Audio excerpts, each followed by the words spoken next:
So we'll study uro-oncology. Okay, uro-oncology means tumors of urinary system. We'll start with the kidney tumors. Okay, and let's start now. See, whenever we study a tumor, first we classify it, right? So tumor, you know what is tumor, right? I don't have to explain it again. Basically, tumor are classified as a benign and malignant according to their characteristics. Benign are usually safe. They don't go to other organs, no metastasis. Okay, they grow very slowly. These are very basic characteristics. Whereas malignant, we say cancer also in a very common term. These are very aggressive. They damage the organ as well as they go to other organs, that is metastasis, and damage them as well. Okay, that's why they are aggressive tumors, and death is very common after metastasis in the case of malignant tumors. Okay, if you see, this is kidney. Okay,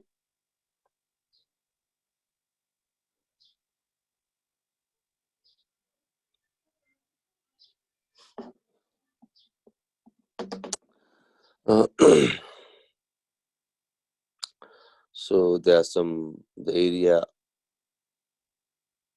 the medulla, right?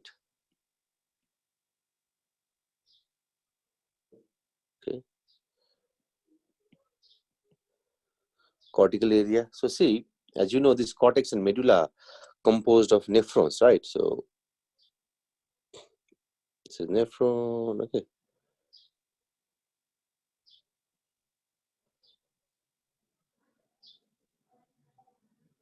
okay. So let me draw in a bit magnified view.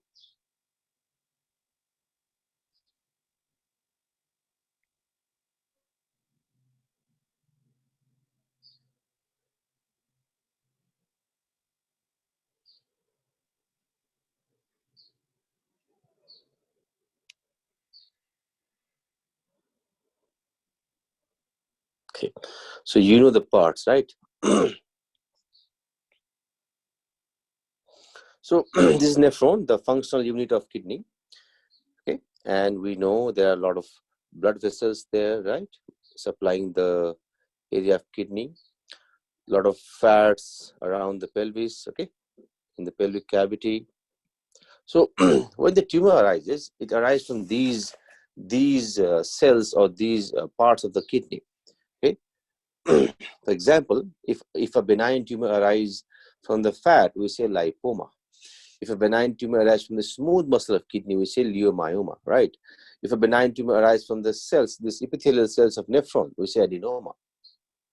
Okay, so regarding benign tumors, okay, the oncocytoma and angiomyolipoma, I'll explain in detail later on. Wait for that.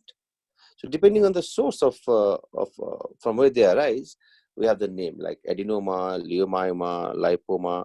So these are very basic things, you know. Hemangioma means arising from the vessel. Okay, so let us focus on malignant tumor. Okay, malignant tumor cancers are classified as a primary and secondary, or you can say primary or metastatic. Primary, okay, primary malignant tumor, or secondary, or you can say metastatic.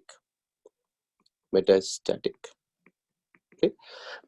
Primary cancers or primary malignant tumors arise from the cells of kidney itself. Okay, whereas secondary means there's a cancer somewhere else, for example lung cancer, colon cancer. If they go to kidney after metastasis, then it is known as secondary or metastatic kidney cancers. Okay. We'll more focus on primary one. So if you see a primary malignant tumors of kidney or primary cancers, the most common variety is renal cell carcinoma. Okay, RCC in short we say renal cell carcinoma. The renal cell carcinoma actually arise from this cells of this nephron. Okay, tubules. It can arise from proximal tubular cell, also from distal tubular cells. Okay, so it can arise from these cells because you know it contains those cuboidal cells inside. Okay, so these cells give rise to cancer. So these cancers arise from the nephron itself, usually from the proximal tubules of a nephron, but some cancer arise from distal tubule as well. Okay, this is RCC. Second one, and RCC is common in adult, okay, or elderly population. Another one is Wilms tumor, also known as nephroblastoma. These are the renal cancers in childhood, okay, also known as nephroblastoma. Because see, whenever you see a term blastoma, it indicates that it is arising from the immature cells. That's why these are the cancers of childhood, okay, arising from the immature nephrons. And third one is, see, as you know, these calyx and the pelvis is also part of kidney, okay, and the epithelial surface of the calyx and pelvis is known as transitional epithelium, okay, transitional epithelium. So cancer can arise from that epithelial cell as well. So there may be a transitional cell carcinoma of pelvis or calyx. Sometimes we have squamous cell carcinoma of pelvis and calyx. So if you see the primary tumor, primary cancers, if you remember this much is enough. There are a few other types, but just remember three. Primary cancer arising from the nephron, usually proximal nephron, is RCC, renal cell carcinoma.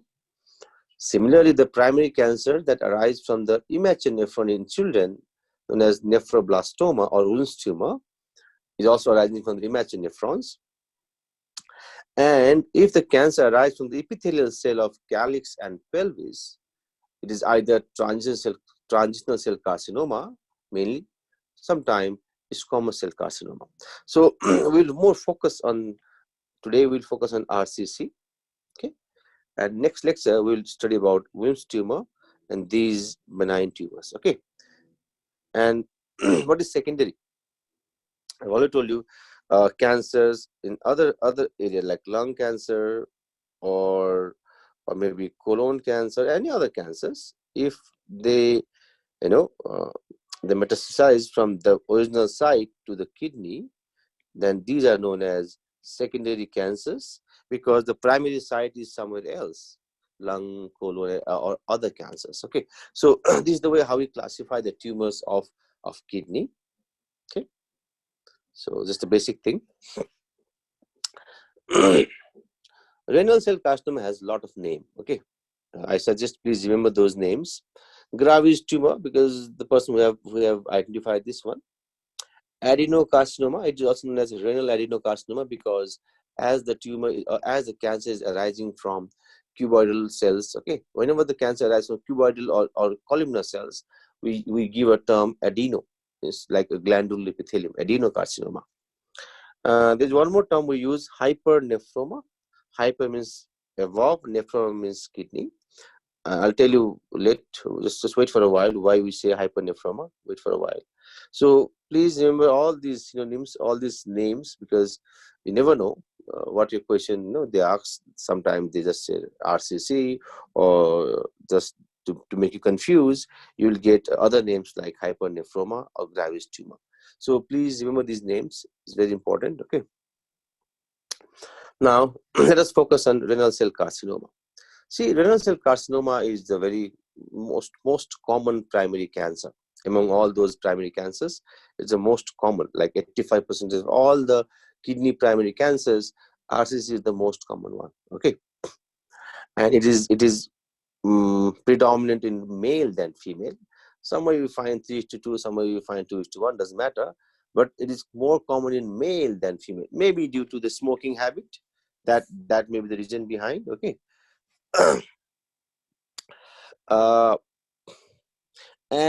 These RCC or renal cell carcinoma are common in elderly populations at around 60s of his or her life. Okay, 60 to 70 or 50 to 60. Some textbook says 5th to 6th decade. some say 6 to 7, doesn't matter. Just you remember one thing, around 60s, okay, 60s of the age is more common. See the picture. Okay, let me explain why it is called hypernephroma. So if you if you uh, if you cut it and see on the cut section, then you can see the color of the the RCC is more a slightly yellowish in color, which resembles the color of another organ lying above the kidney. This is adrenal gland. Okay, adrenal gland, also known as suprarenal gland. Okay, so the color looks like suprarenal gland. That's why the term comes hypernephroma. Hyper means above the kidney. So as it looks like the organ above the kidney, the name is given as hypernephroma. Okay.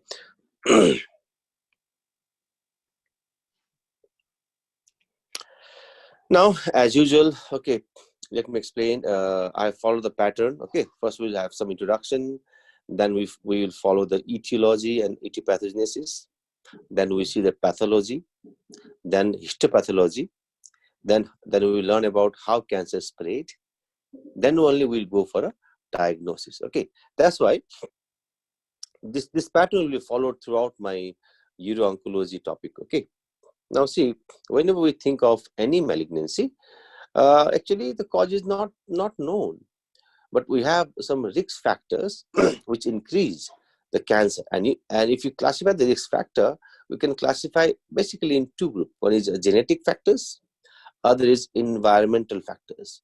Genetic means the gene is defective, already transmitted from their parents, and environmental means there are some external factors. If they're exposed to these factors, high risks of getting cancers. Okay, so this is a general thing I've told you. Now let us focus on RCC. Usually, exact cause is unknown as other cancers, but there are some strong risk factors. One of the strongest risk factor is tobacco exposure. Tobacco means any form, smoking, chewing, and any other form, because whenever any person consumes tobacco in any form, these toxins will go to blood, and once the blood go to kidney, it filters through the nephron and then go to the bladder, right? So during the filtration through the nephron, the toxic substance cause cell injury, and that lead to increased risk of cancer. Those who smoke, they have around 2.5 times higher chance of getting cancer than those who don't smoke. Okay, and if anyone stop smoking or consuming tobacco, the risk will decrease. Okay, and second one is obesity. It is very proven fact that obesity increase the chance of RCC. Not only RCC, there are so many cancers nowadays. Obesity is one of the very important risk factor. See, whenever there is obesity, those extra fat undergoes oxidation, and that produce some toxic materials that causes microvascular injuries, small vessels injured around the kidney, and that cause a kidney injury for a longer time. Whenever there is an injury of any organ for a chronic time, a longer time, then there's a chance of malignancy. That's why obesity is also a risk factor of a cancer. If a BMI is increased by 1, then there is a 1.007% time higher chance of getting cancer. That means higher the BMI, higher the chance of getting cancer. Okay, so reduction in weight is an important way to reduce the risk of cancer. Hypertension, because whenever there is an hypertension, what does it do is it causes chronic renal injury, and again, whenever there is a chronic renal injury, there is a chance of malignancy. So these are the very established, very most important risk factor for RCC. And see, you can stop smoking, right? You can reduce your weight. Hypertension, sometimes you cannot stop if it is essential one, but at least you can control these factors, okay, so that it will decrease the chance of RCC in future. See, the established factors, okay, and there are some assumed factors or other risk factors that can cause RCC. For example, those those toxins like lead compound, aromatic hydrocarbons, those who work in a special area like metal factories, chemical factories, printing factories, rubber factories. In these all cases, those chemicals, uh, the person are exposed to the chemicals, and they sometimes they inhale those chemicals, or sometimes it is they ingest it accidentally, or it passes through skin. Anyway, when these toxic substances go inside the body, and at the end it has to pass through kidney, right, for excretion. While excretion, these compound causes injury to the tubules, leading to malignancy. Okay, and obviously, if anyone is exposed to radiation, there's always a chance of cancer, of any organ, including kidney. Those person who take more fatty diet or protein diet and take less fiber diet, they have a higher chance of getting cancer, because these lead to obesity, and obesity, I've already explained, is a very important factor for cancer. And it is also found those who abuse analgesics, the painkillers, NSAID or paracetamol for longer time. Abuse means, sometimes there's very mild pain, but some person take those painkillers and they consume it regularly.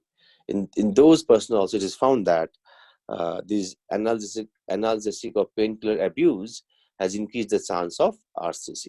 These are the assumed factors, okay?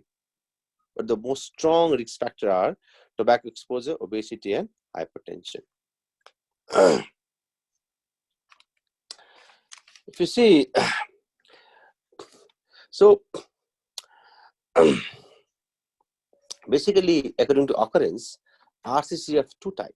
One is person having a strong family history or some genetic problem, and those who don't have any family history or genetic problem, even they get cancer. So we can classify it as a inherited. Inherited means genetic one, or sporadic. Sporadic means there is no any genetic problem, no transmission from parents, but they develop due to environmental exposure, and these are more common than genetic one.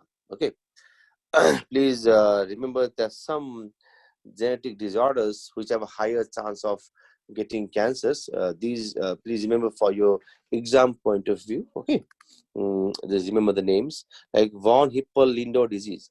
This is a disease where you can say it's a familial cancer syndrome. Okay, those persons who have a problem in VHL gene, those who have a VHL disease, they don't only have RCC, they will have multiple tumors or multiple cancers in the body. Okay, they may have some benign tumors, they may have cancers like RCC, and like adrenal cancers. They will have a lot of cancers. That's why this is not common, but uh, just remember for your exam point of view. And see, I'll explain later on. Just for now, remember the von Hippel-Lindau disease. In those persons, the RCC can occur, right? But there are various types of RCC. I'll explain later on. Just remember that the clear cell RCC is more common in VHL disease. Okay. The other disease you can see over here, hereditary papillary renal carcinoma. The papillary RCC is more common here, and Britt-Hogg-Dube syndrome. Here, the chromophobe RCC is common. Don't worry, I'll explain what are these. Okay, I'll explain these types. Just wait. So you can see there's some genetic disorder or which pass through the offsprings. Okay, can have RCCs. Okay, and whenever there is a familial syndrome associated with RCC, the patient might have bilateral RCC in both kidneys, or may have multifocal RCC. That means multiple RCC in one kidney. So whenever there is a multiple RCC in a single kidney, or bilateral RCCs, we may think it could be some familial syndrome associated. Okay, so please remember these names. Okay, for exam point of view. Fine. See, whenever we say like pathology, actually, see, I've already told you that Wait, huh? These RCC arise from nephrons, right? Cells of nephrons, okay? And usually from the proximal cells. So RCC arise from nephron, no doubt, and mostly it arises from the proximal tubular cells, from proximal cells, okay? So, but if I've already told you there are different types of RCC. Wait, I'll explain. If you have to classify the different types of RCC, then the clear cell RCC, clear cell and papillary RCC, clear cell and papillary, they arise mainly from the proximal tubules, whereas other RCCs like chromophobe, renal medullary, or collecting duct RCC, they arise from distal tubules. Suppose if I ask you, tell me what is the site of RCC origin, then you have to say, sir, from nephron, right? Which part of nephron? Mostly it is from the proximal nephron. If I want to know the exact histological type, then you should know the clear cell and papillary, it arises from the proximal PCT or proximal nephron, other as from the distal nephron, okay? So these are very nice to know things, okay? But for everyone, please remember, these RCC arise from the cells in nephron, usually proximal nephrons, okay? That is PCT. But if you want to know exact histological type, then clear cell and papillary, it arises from proximal, and other arises from distals, okay? Remember that. And if you see this is the cut section of kidney, okay, having RCC. So this is the outline of kidney, okay, supposed to be here, right? You can see these are the calyces, okay? And this is what we say cortex, and you can see these pyramids, okay? This is medulla, okay? So see, most of this arises from the cortical area. Means I know it arises from nephron, but if you see it grossly, it arises from a cortical area, and it grows outside. It grows outward. Mainly, it grows outward. So outward growth is known as exophytic growth. Sometimes it grows towards the center also, but mostly it grows outward. Okay, and as the cancer cell grows rapidly, the center part of the cancer, you will find some area of necrosis as well. Okay, this is some pathological findings in cut section. Okay, so what to remember in this slide? Please remember that these RCC arise from the renal tubular cells, basically proximal epithelial cells. Okay, and if you want to know the distinct histological type, then please remember this one. So I know it's very difficult, okay, but at least remember clear cell RCC and papillary RCC arise from proximal tubules, remaining just distal tubules. Okay, just remember this much. Now, you may be getting confused. RCC also have different types. See, when we see RCC under microscope, that is histopathological, microscope, then according to its behavior of staining and other, we classify it as a different varieties of RCC. Then the question you may ask, why we need to know these different varieties? Because see, some varieties are very very aggressive, some are less aggressive. Some varieties are very responsive to immunotherapies or chemotherapies, other are not. Okay, so when you know these variety, then we understand the disease process, that why in some patient RCC is so aggressive and the person die very rapidly, whereas in other they are slow growing.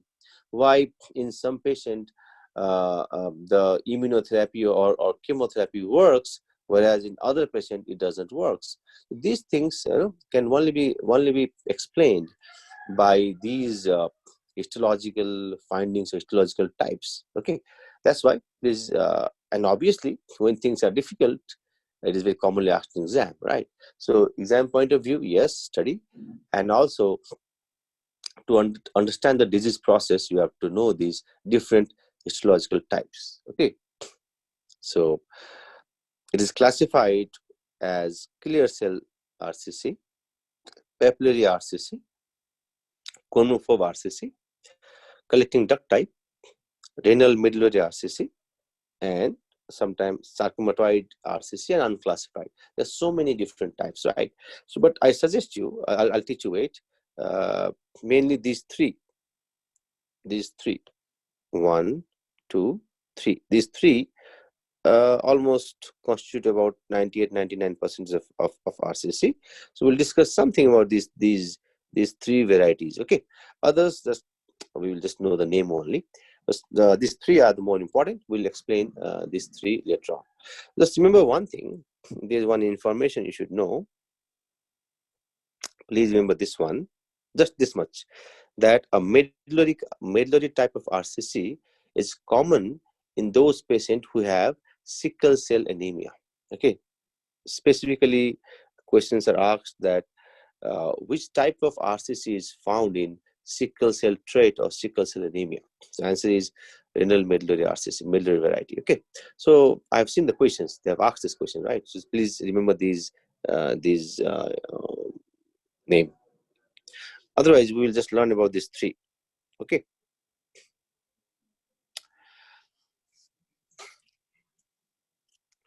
So let us see about these variety. Among all these variety, the most common variety is clear cell RCC. Okay, so clear cell RCC is the most common variety of RCC. Okay.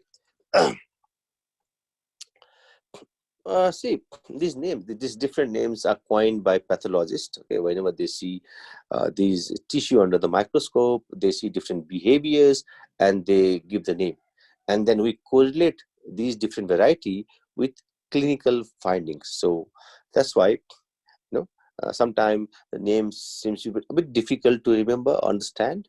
So these are all how they see under the microscope. That's why the name is given that way. And later on, the characters of these different varieties are compared clinically and treatment wise. That's why you should know some information about these different varieties. Okay, so if you see a clear cell RCC, then these are RCC, no doubt. Okay, this clear cell RCC is the most common. We also say conventional RCC, same thing. 70 to 80% patient have these type of RCC, and this is common, but this is worse. That is, they are very aggressive. Okay, in compared to other type, and this is associated with von Hippel-Lindau disease. And even though they are aggressive, the good thing is they are responsive to immunotherapy. So these informations are required. Okay, remember that. So the most common variety of RCC is clear cell RCC. They are very aggressive, and even though they are aggressive, they are responsive to immunotherapy, and commonly found in von Hippel-Lindau disease. Okay, papillary RCC is the second common variety, and remember that these RCC are found commonly in chronic kidney disease. Whenever any patient undergo dialysis for a long time, in the case of CKD, the kidney develops cyst, acquired cyst. And in that cyst, if cancer arises, it will be papillary variety. That's why this is commonly asked in exam.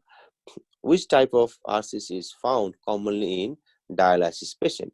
Or which type of RCC is found commonly in CKD patient under dialysis? Okay, it is a papillary RCC. Chronophobe type RCC. Okay, chronophobe RCC basically the least common among these three, and associated with the syndrome like Britt-Hogg-Dube syndrome. Okay, so remember this much. If you ask me, sir, among these three RCC, 80, around 90, 95, almost 98, 99% is covered. Other, just few, 1 or 2%, right? So among these three, which one is the most aggressive one? Okay, the most aggressive RCC. The most aggressive RCC is clear cell RCC. Okay, so among these three, the clear cell RCC is the most aggressive one and the most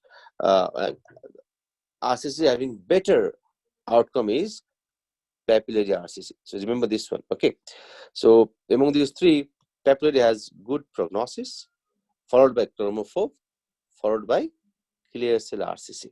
Okay, but the other varieties that we have learned, those are more like that they are worse than these three, like collecting type, renal medullary. These are worse than these three. But I'm not comparing these with those three because those three, this papillary, chromophobe, and clear cell, they account for almost 95 to 98% of all RCC cases. That's why among these three, best one is papillary, and the worst one is clear cell. Why I'm saying best and worst because due to the aggressiveness of cancer and the prognosis. Okay, that's why. Remember this one. Now I understand this pathology and histopathology are a bit difficult. See, please, go through a difficult phase now. Later on, it'll be easy for you. Okay. So if you don't understand, you can ask me anytime, no problem. Okay. So see,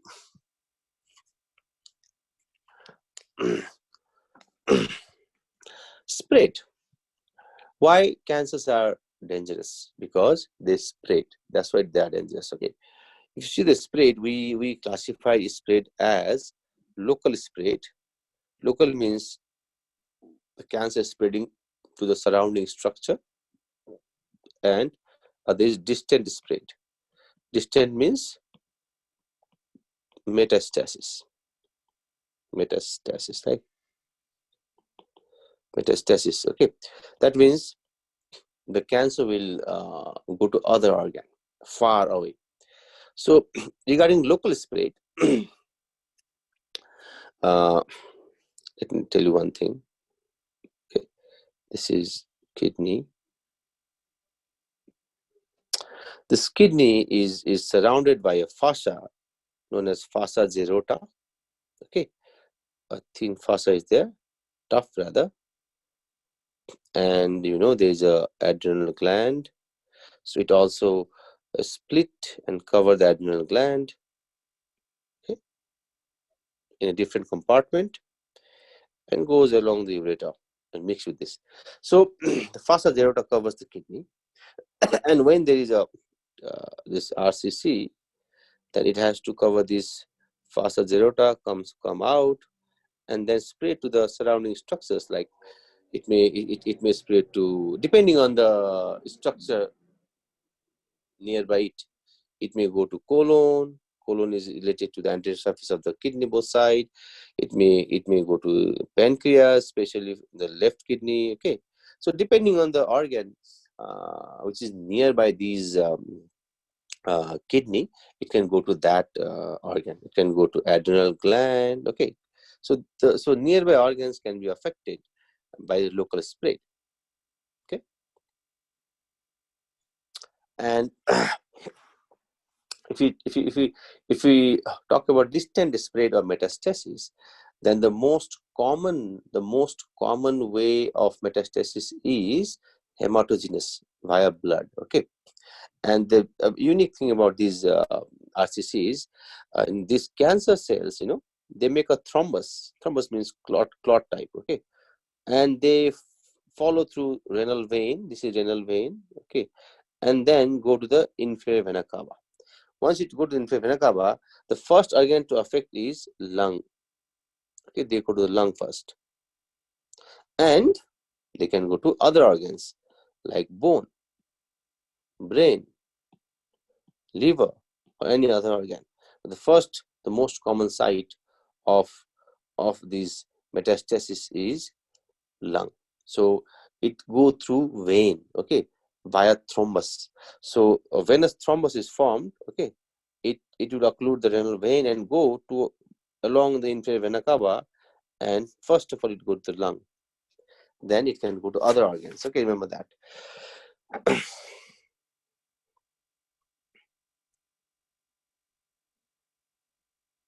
Okay, fine. One thing you should always remember, whenever any cancer goes to bone, then you should know whether it is osteolytic or osteosclerotic.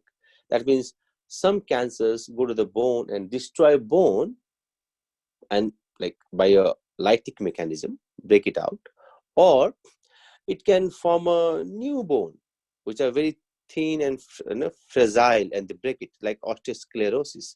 One of the example is prostate cancer. When it go to bone, it causes osteosclerosis. That is, it destroys the bone by making new fragile bone. Whereas other cancers like RCC, when they go to bone, they destroy bone by lytic mechanism. That is, they don't make a new bone, they destroy the existing bone. So this thing you have to remember, osteolytic activity. So a question may arise, if RCC metastasizes to the bone, which type of activity occurs?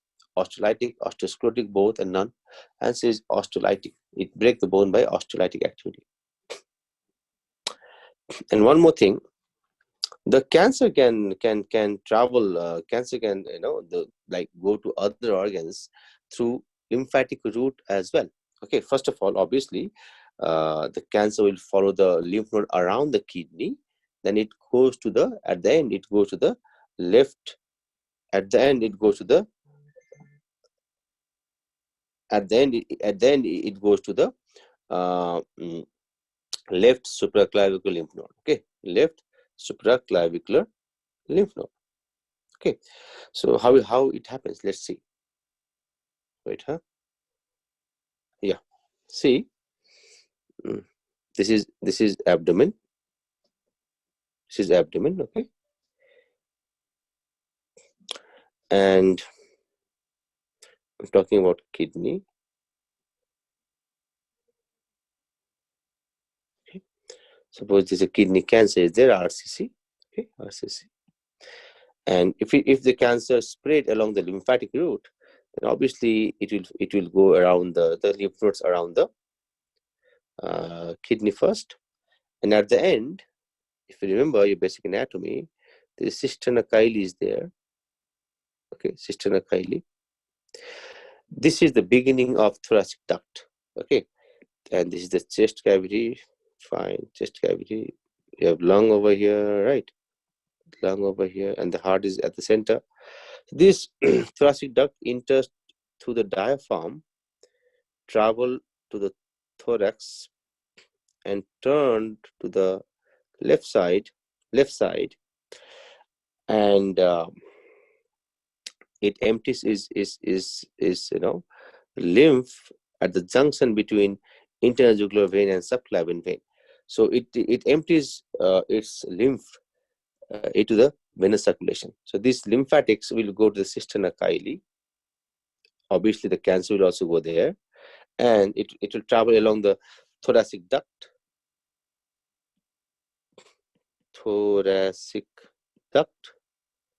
And before entering to the venous system, there are some group of lymph nodes there, known as left. It's in left side, left supraclavicular lymph node. Okay, so it is just at the root of the left neck, just above the left clavicle. We palpate that area always. Okay, see, whenever the cancer spread to the lymphatic route, and if you can feel these lymph nodes are very enlarged, okay, and very hard enlarged lymph node, the left supraclavicular lymph node, it indicates that the cancer in the kidney has already involved that lymph node. If that lymph node is involved, we assume that the patient already have a systemic disease, that is, a cancer had already spread to the system. Okay, so whenever these lymph node, left supraclavicular lymph node, is enlarged due to the cancer, then we say the name Werpos gland. Werpos gland. So Werpos gland is nothing; it's a enlarged left supraclavicular lymph node due to cancer metastasis. Okay, so this is not only true for RCC. any cancer of the abdominal organ, kidney cancer, liver cancer, bladder cancer, prostate cancer, whatever cancer you say, all will follow the same route, because cisterna chyli, this is the beginning of the lymphatic drainage of all abdominal organ. So any cancer in abdominal organ, okay, it will go eventually to the left supraclavicular lymph node. That's why it is advisable, whenever you suspect of a patient of a cancer of any abdominal organ, we always palpate exactly at the level of left clavicle, okay, just over the left clavicle, to feel whether we can feel any supraclavicular lymph node enlarged, okay, enlarged, hard, non-tender. They are not painful. Hard, enlarged, and non-tender left supraclavicular lymph node indicate metastasis from cancer of any abdominal organ. Okay, so here we are discussing about RCC. So this is true for other cancer as well. So later on I'll say just, the cancer will follow the lymphatic route, and it will go to the left supraclavicular lymph node, and it get enlarged Burkitt's gland. Just I will explain that way now. Okay, so you'll understand what I mean to say.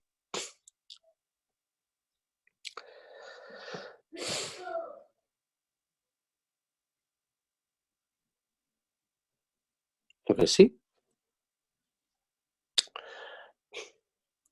Let us solve some MCQs, then we will have a break. Please, anyone explain this? Please answer this question.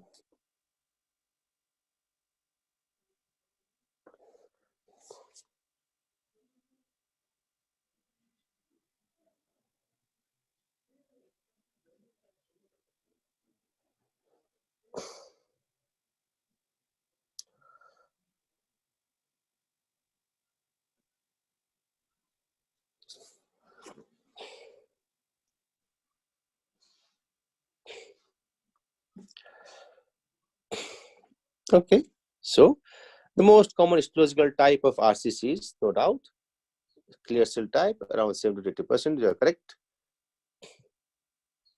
This one.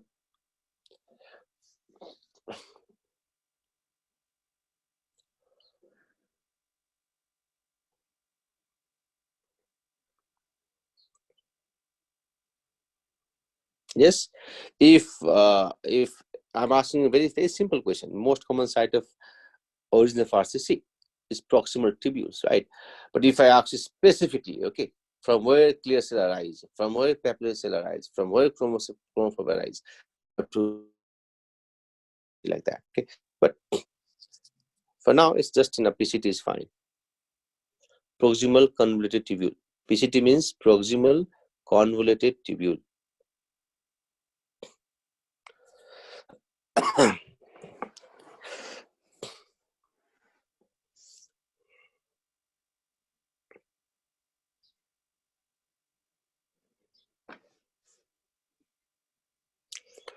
So yes, you're correct. I've already told you the variety of RCC that is common in sickle cell anemia or sickle cell trait is medullary variety. Okay.